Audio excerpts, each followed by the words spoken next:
Halo Rebahaners, dimanapun kalian berada, bagaimana kabarnya? Yang ada di Bogor, Bekasi, Banten, Jakarta, Tangerang, Karawang, Depok, Bandung, Andir, Antamani, Arcamanik, Astana Anyar, Babakan Ciparai, Bandung Kidul, Bandung Kulon, Bandung Wetan, Batu Nunggal, Bojong Loakaler, Lembang, Parongpong, Cisarua, Cikalong Wetan, Cileunyi, Margahayu, Banjaran, Cicalengka, Ciparai, Majalaya, Soreang, Buah Batu, Cibiru, Cicendo, Cianjur, Ciamis, Cirebon, Garut, Banjar, Pangandaran, Karangnunggal, Tasikmalaya, Kawalu, Indihiang, Lapang Dadaha, Mangkubumi, Singaparna, Sukaraja, Salopat, Cikatoma, Sitangkalak, Gunung Jati, Panyosogan, Gunung Goong, Pasir Waru, Babakan Kadu, Legok Hangser, Pasir Nalangsa, Sampalan Jamet, Cidalepak, Cirahong, Cinangoak, Irun, dan semua teman-teman yang ada di seluruh Indonesia. Kembali lagi bersama saya John. Sebuah film berjudul Rurouni Kenshin Kyoto Inferno tahun 2014 akan menceritakan tentang sosok Samurai X aka Rurouni Kenshin. Ini kan yang banyak kalian request, adrenalin seperti ini kan yang kalian mau. Yuk langsung saja pasang handsfree, simetriskan besi serbahan, kencangkan celana dalam, selamat menonton dan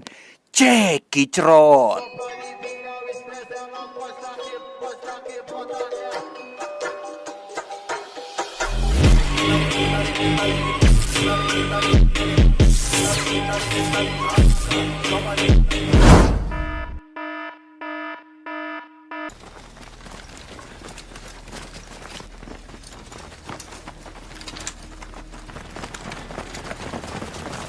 Melanjutkan kisah Himura Batosai yang pertama, cerita masih berlatar pada tahun 1878-an ketika sepasukan polisi yang dipimpin oleh seorang kapten bernama Kapten Hajime sedang melakukan penangkapan terhadap buronan pembunuh, di mana misi penangkapan ini berakhir dengan bencana tatkala satu persatu dari mereka dibantai dengan sangat keji.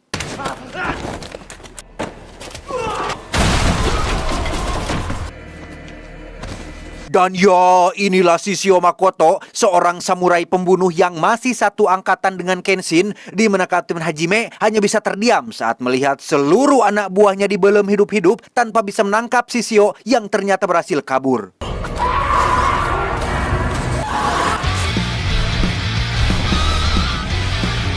Dan inilah Rurouni Kenshin Kyoto Inferno.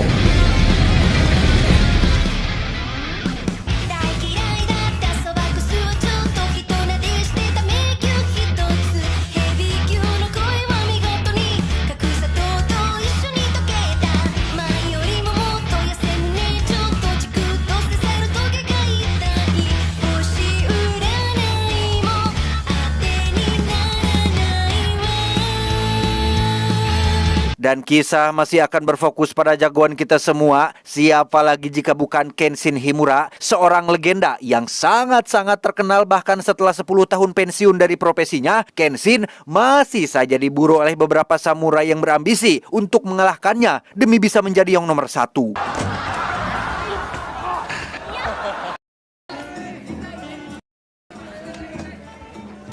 Sesuai yang diceritakan di film pertamanya, Kenshin kini tinggal di sebuah dojo milik seorang gadis baik hati bernama Kaoru. Tidak hanya itu saja, Kenshin kini punya keluarga baru, yaitu Sanosuke si petarung jalanan, Megumi si dokter, dan Yahiko adiknya si Kaoru.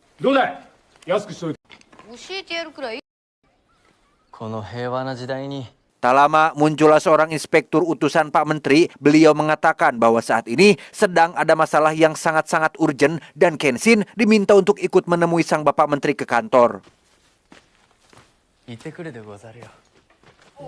Dan inilah Bapak Menteri yang langsung menjelaskan terkait masalah yang sangat-sangat urgent, yaitu tentang seorang pembunuh yang masih satu angkatan dengan Kenshin, yakni siapa lagi jika bukan Shishio Makoto. Lebih dari seorang pembunuh biasa, Shishio rupanya punya rencana yang lebih besar, yaitu ingin membumi hanguskan kota Kyoto.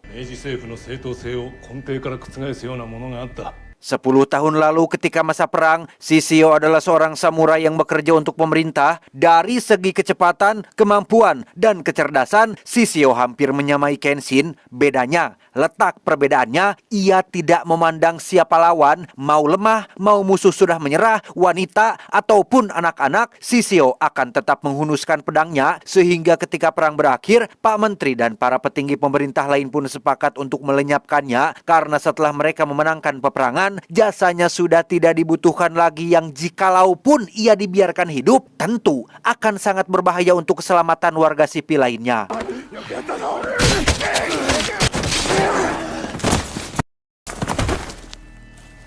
Tidak hanya ditusuk rame-rame, Sisio juga dibakar bersama dengan para prajurit lain yang gugur, namun takdir tampaknya berkata lain. Salju turun lebih cepat yang membuat apinya padam, dan luar biasanya Sisio masih bertahan hidup dengan tubuh yang dipenuhi luka bakar. 10 tahun Kenshin menghilang dalam pertobatannya. Selama itu pula lah Sisio merekrut para tentara bayaran, samurai, pendekar, dan ahli bela diri terhebat di Jepang untuk mencapai satu tujuan, yaitu membalas dendam kepada pemerintah yang dianggap telah mengkhianatinya.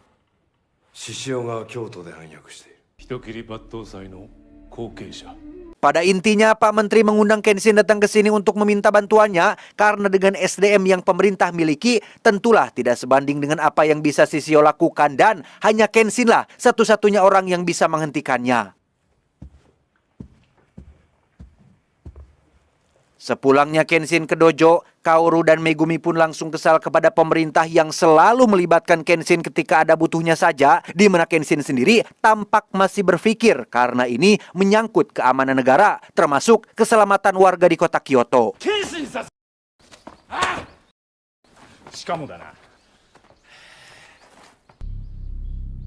Beralih ke Pak Menteri yang sedang dalam perjalanan menuju Samsul Electronic Shop, di mana salah satu anak buah Sisio yang bernama Sojiro pun tampak berlari dengan sangat lincah dan berhasil menghabisi Pak Menteri di dalam keretanya.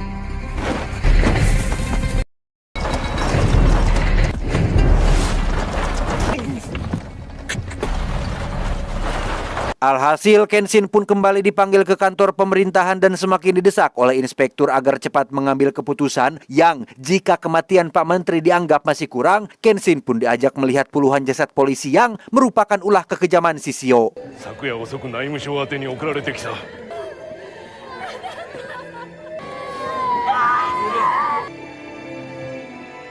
Pada akhirnya Kenshin pun setuju untuk pergi ke Kyoto demi menghentikan aksi Sisio, di mana Kaoru yang sebenarnya keberatan pun tak bisa apa-apa karena itu adalah pilihan Kenshin sendiri.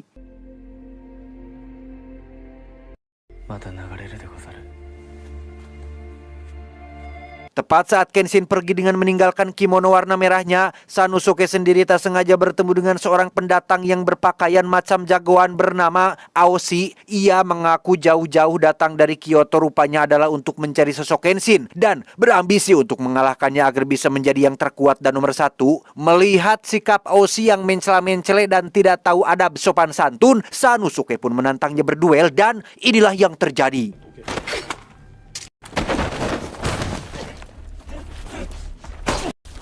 Dan ya, tampaknya Aoshi bukan pendekar sembarangan. Sanosuke pun dihajar habis-habisan sampai babak belur. Beruntung ada Megumi yang datang tepat waktu sehingga Aoshi langsung menghentikan pertarungannya.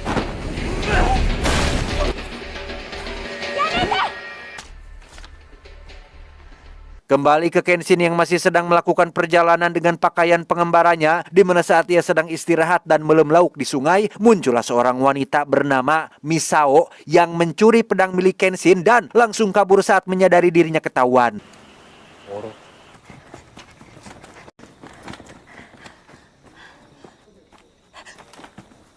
Dan ya, Kenshin tiba-tiba saja muncul di depan Misao, dan itu bukanlah hal yang mengejutkan karena seperti kita tahu, Kenshin terkenal dengan kecepatan dan kelincahannya sehingga tak sulit bagi ia untuk bisa mengejar Misao yang boyot ini. Entah siapa Misao dan apa tujuannya, tetapi Kenshin berhasil mengambil kembali pedangnya dan sempat terjadi sedikit pertarungan yang tidak terlalu serius sampai akhirnya muncul seorang anak kecil dan petugas polisi yang terluka parah mengaku bahwa desa mereka baru saja dibakar oleh sekelompok orang tak dikenal.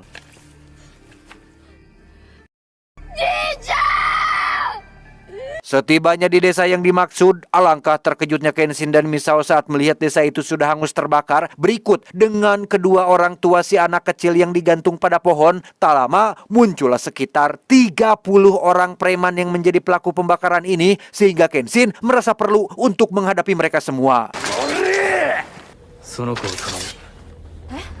Dan ingat, Kenshin adalah praktisi pedang yang menguasai sebuah teknik bernama Hiten Mitsurugiryu, seni pedang kuno yang memungkinkannya untuk mengayunkan pedang dengan kecepatan luar biasa, bahkan sebelum lawan punya waktu untuk bereaksi, yang andai kata pedangnya bukan pedang mata terbalik alias Sakabato, niscaya ke-30 preman ini akan langsung modar saat itu juga.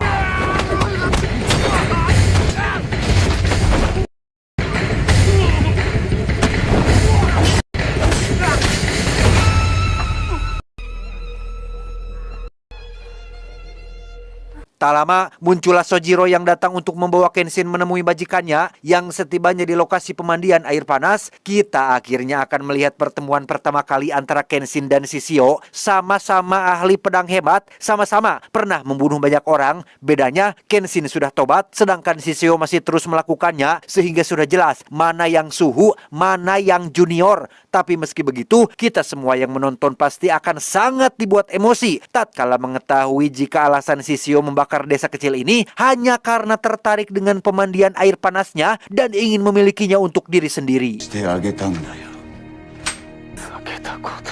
Melihat Kenshin memakai pedang mata terbalik membuat Shishio tidak begitu mood menerima tantangan duelnya. Shishio mengaku bahwa ia hanya akan bertarung dengan sosok Batosai sang pembantai, bukan dengan pria biasa yang menggunakan pedang aneh, sehingga Shishio pun meminta Sojiro untuk mewakilkannya. Dan jika Anda belum mengenal Sojiro, dia adalah tangan kanan Shishio yang paling cepat dan lincah, selalu tersenyum, ramah karena ibunya asli keturunan Sunda. Gerakan ciri khasnya adalah ajret-ajretan alias melompat dengan satu kaki, dan itu cukup membuat Kenshin terintimidasi.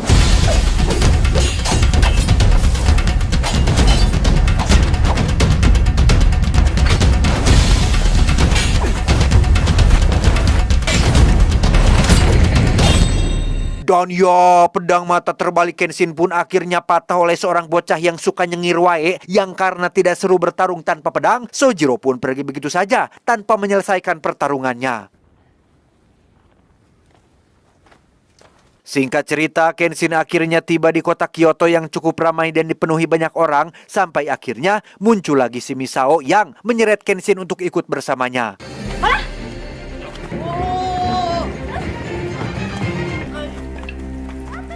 Kenshin dibawa menuju sebuah penginapan yang dimiliki oleh seorang kakek bernama, kita panggil saja si tetua. Ternyata beliau ini adalah seorang ninja sekaligus mantan ketua pengintai ketika masa perang, dan saat ini fokus mengembangkan bisnis penginapan untuk menafkahi keluarga dan seluruh anak buahnya. Dari sekian banyak anak buahnya yang sudah pensiun, ada satu murid terbaiknya yang masih terjebak dalam masa lalu, yaitu Aoshi. Semasa perang, ia kehilangan seluruh anak buahnya, benar-benar kehilangan semuanya, tak ada yang tersisa satupun. Setelah perang usai dan ia tidak punya teman, Aoshi sempat kehilangan tujuan hidupnya, sampai pada satu titik ia mendengar ada sebuah nama, yaitu Himura Batosai, sang pembantai, dan mulai berambisi untuk bisa mengalahkannya agar bisa menjadi yang terkuat, terhebat, dan nomor satu di dunia persamuraian. Keesokannya, Kenshin pergi ke salah satu kediaman sang pembuat pedang terbaik di Jepang, termasuk orang yang juga sudah membuatkannya pedang mata terbalik. Maksud hati ingin meminta dibuatkan pedang lagi. Kenshin tampaknya harus pasrah tatkala anak si pembuat pedang yang bernama Samsul mengatakan jika ayahnya sudah lama meninggal dunia, sehingga mau bagaimana lagi, Kenshin tidak bisa berbuat apa-apa kecuali pulang dengan tangan kosong.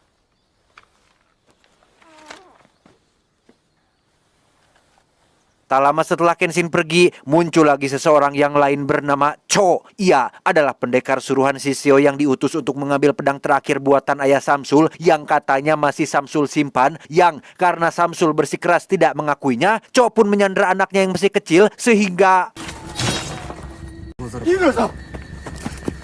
Ya, Samsul dan istri pun meminta tolong kepada Kenshin agar selamatkan anak mereka. Berlokasi di sebuah kuil, Kenshin pun meminta Cho untuk jangan libatkan anak tak berdosa, yang dengan hanya bermodalkan pedang buntung dan sarung pedang yang terbuat dari kayu, Kenshin pun menghadapi Cho yang dengan begitu semangat melakukan pertarungan tersebut.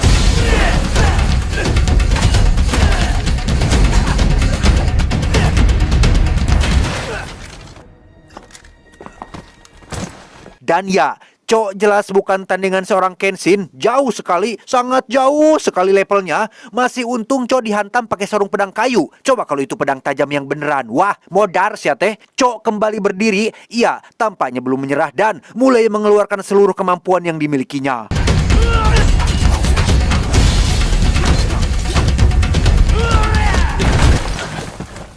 Kenshin sempat terkena tendangan yang membuatnya terlempar. Melihat Kenshin kesulitan karena tidak punya pedang dan pengorbanannya mempertaruhkan nyawa demi sang anak, membuat Samsul akhirnya simpati dan segera pulang ke rumah untuk mengambil sesuatu yang tidak lain adalah pedang terakhir buatan ayahnya.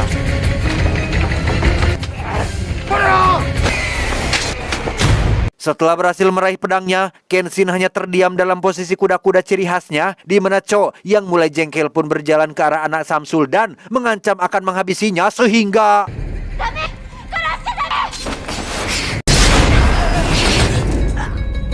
Ya, bertepatan dengan Kaoru dan adiknya datang menyusul, Kenshin terpaksa harus membunuh lagi demi menyelamatkan nyawa orang lain. Namun kejutannya, pedang terakhir yang dibuat oleh ayah Samsul ternyata adalah pedang mata terbalik yang memang ditujukan untuk seseorang yang ingin punya pedang, tapi bukan untuk membunuh seseorang.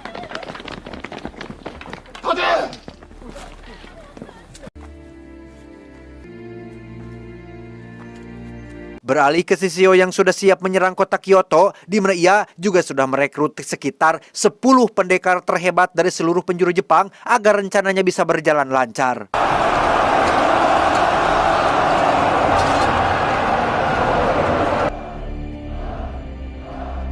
Cho sendiri ditawan di kantor polisi dengan Kapten Hajime yang secara langsung menginterogasinya tanpa paksaan dan siksaan. Cho dengan mudahnya memberitahu tentang rencana Shishio, yaitu ingin membakar habis seluruh kota Kyoto pada malam ini juga. Kenshin yang mendengar hal itu pun sempat curiga jika ada hal lain yang sedang Shishio rencanakan, karena tidak mungkin Cho dengan begitu mudahnya memberitahu rencana sang majikan. Tetapi Kapten Hajime menegaskan bahwa ia mengaku sudah bertemu dengan berbagai macam penjahat dan terkadang mereka terbiasa berbicara apapun yang mereka inginkan meskipun itu mengkhianati majikan.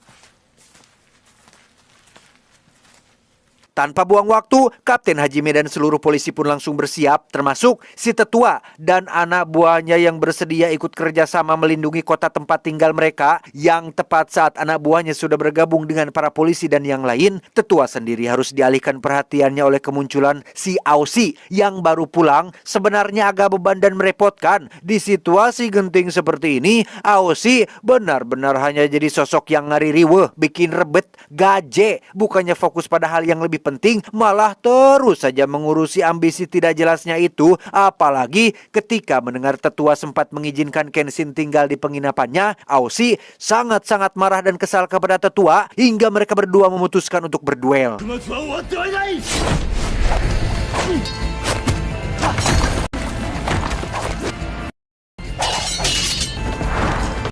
Karena mereka dari basic ninja, tetua pun sempat berkamuflase di balik pintu. Namun Aoshi dengan cepat menyadari hal itu dan tetua akhirnya tumbang kalah oleh murid terbaiknya sendiri tepat saat Misao baru tiba di sana.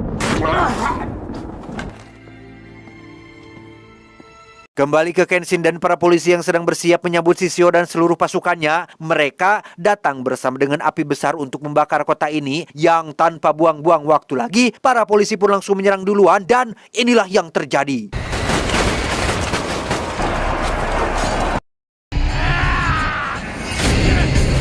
Tak hanya Kenshin, Kapten Hajime, Sanosuke, dan para polisi, Kaoru dan adik pun ikut berkontribusi dengan memperkuat posisi pertahanan di bagian belakang. Dari semua orang yang bertarung, tentu saja yang paling menonjol adalah Kenshin itu sendiri. Di saat yang lain baru menumbangkan 1, 2, 3 musuh, Kenshin sudah mengalahkan hampir 50 orang lebih. Kenshin meminta Kaoru untuk sembunyi saja karena ini terlalu berbahaya untuknya. Di mana pada saat yang sama, Shishio pun muncul untuk memancing Kenshin datang kepadanya dan...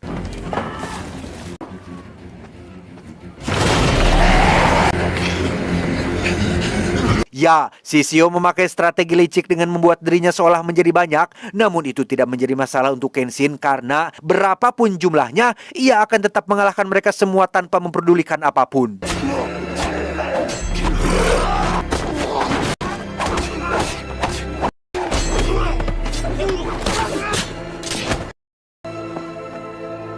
Pada akhirnya, mereka semua pun menang dan berhasil mengalahkan seluruh anak buah Shishio yang tanpa sepengetahuan Kenshin, Sanjiro berhasil menculik Kaoru yang sedang sendirian.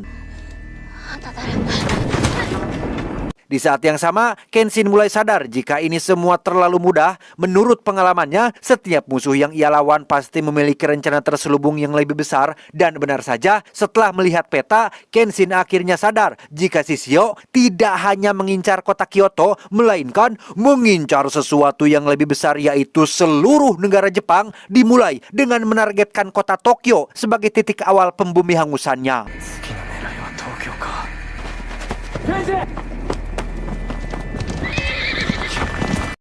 Melihat Kaoru dibawa oleh Sanjiro, Kenshin dengan cepat melakukan pengejaran dan tepat saat kapal besar Shishio akan berlayar, Kenshin dengan cepat turun dari kudanya dan loncat ke atas kapal yang untuk kedua kalinya, Kenshin akhirnya bertemu lagi dengan Shishio dan seluruh pendekar terbaiknya yang sengaja disimpan untuk nanti menyerang kota Tokyo. Melihat Kaoru jadi tawanan, Kenshin pun mendadak jadi lemah dan jauh dari kesan seorang Battosai. Hal itu membuat Shishio menjadi kesal karena yang ia inginkan adalah sosok Battosai si pembantai. Sehingga untuk memunculkan jiwa-jiwa pembunuh dalam diri Kenshin, Shishio pun menyuruh anak buahnya untuk melempar Kaoru ke laut dan ya, Kenshin pun langsung maju ke arah Shishio tapi dijegat oleh 10 pendekar terhebat, di mana Kenshin sempat adu pedang dengan Shishio sebentar sampai akhirnya ia pun loncat ke laut demi untuk menyelamatkan nyawa Kaoru.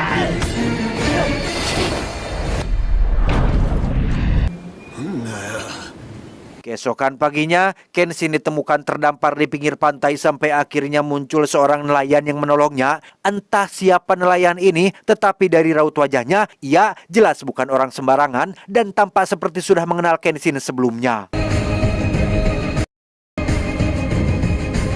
Lantas, apa yang akan Kenshin lakukan selanjutnya dan bagaimana nasib Kaoru yang dilempar ke laut? Ya, saksikanlah di video selanjutnya.